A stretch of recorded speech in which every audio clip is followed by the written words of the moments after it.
Hello दोस्तों, स्वागत है आपका 5 मिनट लर्निंग की एक और वीडियो में। दोस्तों, चाइना की एक्सपेंशनिस्ट पॉलिसी यानी कि विस्तारवाद नीति के कारण उसकी पड़ोसी देशों की जमीन हड़पने की भूख बढ़ती ही जा रही है। हाल ही में चाइना ने ईस्टर्न रशिया में स्थित व्लादिवोस्टोक शहर पर अपना हक जताया है और अब उसके कुल मिलाकर 21 देशों के साथ सीमा विवाद हैं। आज की वीडियो में हम जानेंगे कौन है ये देश और किस क्षेत्र को लेकर है इनका चाइना से विवाद। लेकिन उससे पहले नए व्यूअर से रिक्वेस्ट है कि वह चैनल को सब्सक्राइब करें और पास में दिए गए बेल आइकॉन को दबाएं, जिससे हमारी नई वीडियो की नोटिफिकेशन आपको मिल सके। तो भगवान का नाम लेकर शुरू करते हैं।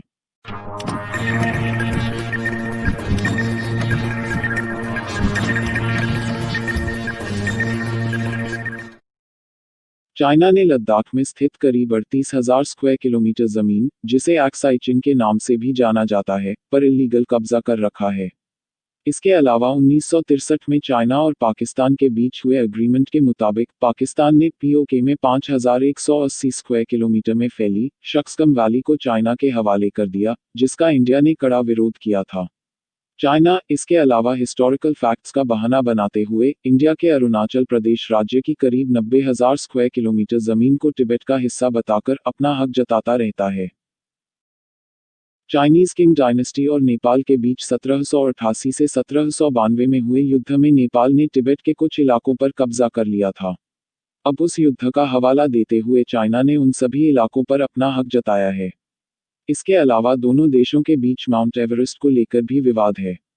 कुछ एक्सपर्ट्स की माने तो चाइना ने माउंट एवरेस्ट के चाइनीज साइड वाले बेस कैंप तक रेलवे लाइन बिछाने का काम शुरू कर दिया है, जिसका नेपाल ने कड़ा विरोध किया है।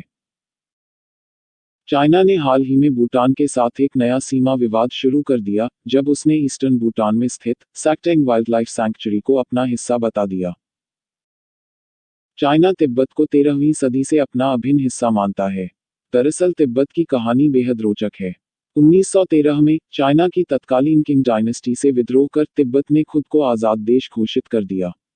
1949 में कम्युनिस्ट पार्टी के पावर में आने के बाद चाइना ने फिर से तिब्बत पर अपना हक जताना शुरू कर दिया और 1951 में अपनी सेना भेजकर तिब्बत को खुद से मिला लिया। उस समय इंडिया समेत किसी भी देश ने चाइना का विरोध नहीं किया और आज वह तिब्बत को एक ऑटोनमस रीजन बताकर उसके करीब 12,28,000 स्क्वायर किलोमीटर जमीन पर कब्जा किए हुए बैठा हुआ है।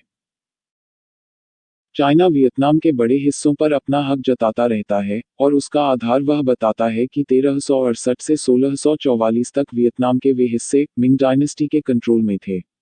इसके अलावा दोनों देशों के बीच साउथ चाइना सी में स्थित Macclesfield Bank, coral reef, Paracel Islands और स्प्रिटली आइलैंड्स को लेकर भी विवाद है। चाइना और ब्रुनाई के बीच साउथ चाइना सी में स्थित स्प्रिटली आइलैंड्स के कुछ इलाकों को लेकर विवाद है। चाइना ताइवान को वन चाइना पॉलिसी के तहत अपना हिस्सा मानता है।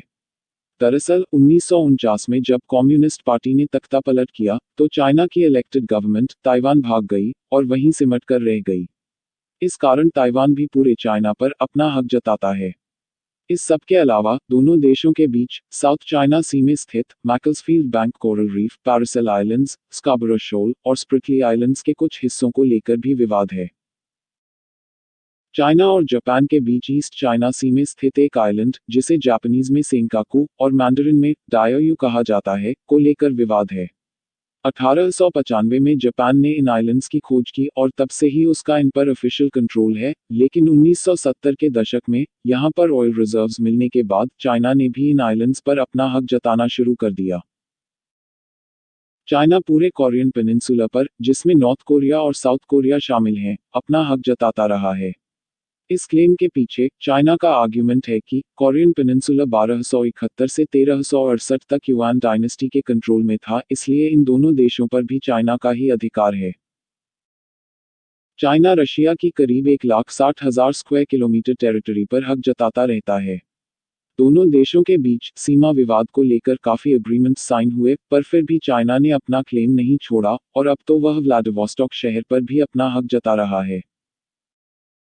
चाइना और कजाकिस्तान ने 1994 में बॉर्डर एग्रीमेंट पर सहमति जताई थी, लेकिन सच यह है कि चाइना ने कभी भी अपना क्लेम नहीं छोड़ा और कजाकिस्तान के बड़े हिस्से पर अपना हक जताता रहता है। चाइना और किर्गिस्तान के बीच सीमा विवाद सोवियत संघ के विघटन के बाद शुरू हुआ। चाइना का क्लेम है कि उसने 19वीं सदी में रशियन एम्पायर के प्रेशर में आकर किर्गिस्तान को रशिया के हवाले कर दिया था। आज भी चाइना किर्गिस्तान के बड़े हिस्से पर अपना हक जताता रहता है। चाइना और तजिकिस्तान के बीच सीमा विवाद सदियों पुराना रहा है। इस विवाद को सुलझाने के लिए ताजिक गवर्नमेंट ने पहल की और तजिकिस्तान की पार्लियामेंट ने 1999 में चाइना के साथ हुई उस डील को मंजूरी दी, जिसके तहत उसने पामीर माउंटेन में स्थित करीब 1000 स्क्वायर किलोमीटर जमीन को चाइना के हवाले कर दिया, पर इस पर भी चाइना की भूख खत्म नहीं हुई। आज भी वह पूरे तजिकिस्तान पर अपना हक जताता रहता है, इस आर्ग्यूमेंट पर कि तजिकिस्तान 1644 से 1912 तक किंग डायनेस्टी के अधीन था। चाइना और अफगानिस्तान के बीच करीब 74 किलोमीटर का बॉर्डर है। इस क्षेत्र में स्थित अफगानिस्तान के बादख्शन प्रोविंस के कुछ हिस्सों को लेकर दोनों देशों के बीच सीमा विवाद है, जिसे 1963 में हुए समझौते से सुलझा लिया गया था, लेकिन सच तो यह है कि चाइना ने आज भी इस इलाके पर अवैध कब्जा किया हुआ है। चाइना को हिस्ट्री से कुछ ज्यादा ही लगाव है। इसी लगाव के कारण आज वह कंबोडिया, लाओस, म्यांमार और मंगोलिया के बड़े हिस्सों पर अपना हक जताता रहता है, इस लॉजिक के साथ कि यह सब 1271 से 1368 तक युआन डायनेस्टी का हिस्सा थे। इन सब के अलावा चाइना साउथ चाइना सी के कुछ हिस्सों को लेकर इंडोनेशिया, मलेशिया, फिलीपींस और सिंगापुर के साथ भी झगड़े में है।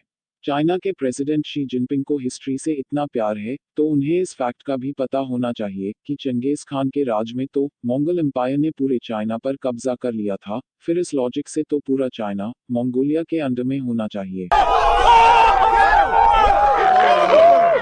आज की वीडियो के लिए इतना ही। अगर आपको इस वीडियो में बताए गए किसी भी फैक्ट से आपत्ति है तो वह कमेंट्स में हमें बताइए। वीडियो पसंद आई हो तो लाइक करें, दोस्तों के साथ शेयर करें और अगर आप मेरे काम से सहमत हैं तो चैनल को सब्सक्राइब करें।